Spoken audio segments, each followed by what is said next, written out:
Hey guys, so we're going to start off with um, some notes. That's not an H, it's 1, 1. I don't think it's very clear. Um, so I want to talk about a couple things. We're going to start the year by talking about equations, okay? So the golden rule of equations, whatever you do to one side, you must do to the other. This keeps the equation in balance, and that's very important, okay? So when we talk about whatever you do, you get to decide what you're going to do based on inverse operations. The opposite or inverse of add is subtract. And I know you guys think this is really basic and silly that I even go over this, but you're you're going to find that you somehow just forget, and I don't want that to happen.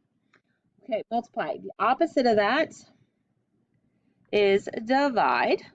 And yes, I did use an asterisk here because I don't want to using x. Square root, the opposite of that or the inverse of that is to square something. So I'm going to do a caret and a little 2. Okay. So let me give you an example. As a refresher,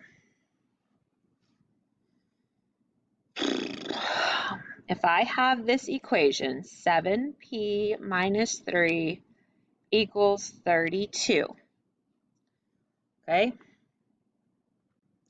Step 1, and we'll go over all these steps in a separate video because it's too important to bundle together.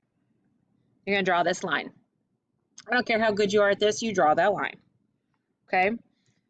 So we have to do things in the opposite order of PEMDAS. So if you think about PEMDAS, you're thinking A and S, add and subtract are the last, so that's what we have to start with. Well, here I have this subtraction. The inverse of subtraction is addition, so I'm going to add 3. Okay, so now I have 7p equals 35. And you're like, well, where'd the 3's go? Well, they made what's called a zero pair, because -3 plus 3 is 0. Okay, so now 7p, this is really multiplication if you remember. So divide by 7 on both sides. 7 divided by 7 is 1. And do we need to write the 1 that's in front of the p? No, we don't. You can, but it looks weird. And 35 divided by 7 is a glorious 5. Okay? So, here's a few more vocabulary words for you. Term. This is any part of an expression or equation that involves a letter, but it could also be just a number. So term, 4m, -2r. How about just p? There you go, there's 3. Oh my goodness, you don't need to see that? Yes, I have a meeting. Okay, so that's term. Expression. Expression. This is a collection of terms. And the biggest difference between expression and equation is a little tiny thing called an equal sign. So expression is like 4m plus 2r. 3x minus 5. Equations have equal signs. I had to think about that. Equals 7. And 3x minus 5 equals 17. Okay, so there's some examples of what each of these things are. you're going to need to be able to identify, is this a term, an expression, or an equation? Now notice terms are inside these expressions and equations, but these equations have equal signs, okay? Now, we need to talk about, oh my goodness, my thing's falling. We need to talk about like terms. And this is something we will see throughout the year, okay? These are things like 3x plus x.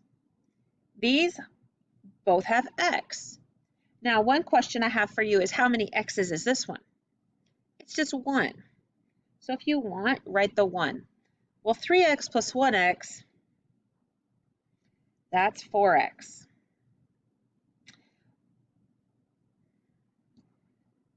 Yes, that's like terms.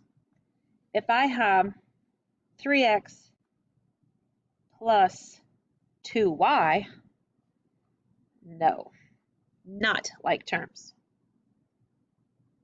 You cannot combine them. They are stuck sitting there side by side. That's it. Okay, you cannot simplify that any further unless you know what x or y is or have something you can put in there.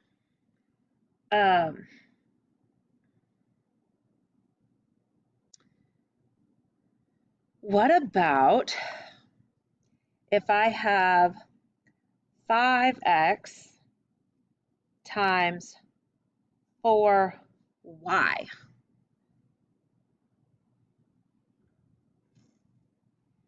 That's weird. So think about it this way. That's the same as 5 times x times 4 times y. Well, if I look at it like this, I can multiply the 5 and the 4 because in multiplication it doesn't matter the order of anything. Oh, well, the order you multiply in. So we get 20, and then we've got x and y left over. Well, we're still just multiplying, okay?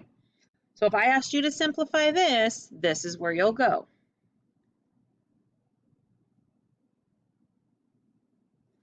Okay, now let's talk about dividing. Dividing with algebra. So dividing can be kind of funny. If I gave you 8x divided by 4y, you might go, well, these variables are different, so I can't do anything. But you're not quite right. There is some things you can do. We can rewrite it like this. You see how this division sign has this dot and this dot? I just put that 8x where the top dot is and the 4y where the bottom dot is. 8x divided by 4y. So x and y, I can't do anything with those, but can I divide 8 divided by 4? Yes, I can. That's 2. 2 and then times x over y. Could I also write it like this?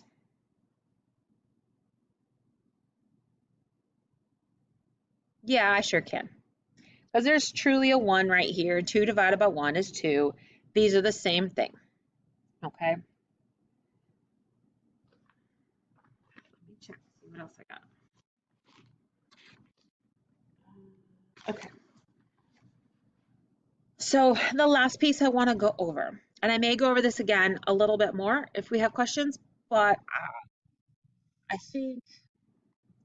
think we'll be okay.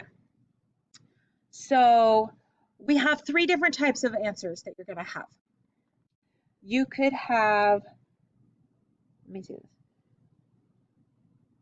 You could have one solution. One solution. And that works out just like the example right here. P is 5. That's the only number that will make this true. Okay? So your answers will look like p equals 5. Okay. So if there's one solution, we could have no solution. This is like if you work your thing, excuse me, that's not good math vocabulary, and you end up with the variables being eliminated, but you end up with something like 3 equals 6. Uh, no, no, it doesn't. So this whole thing is a no-go. It happens every once in a while. And then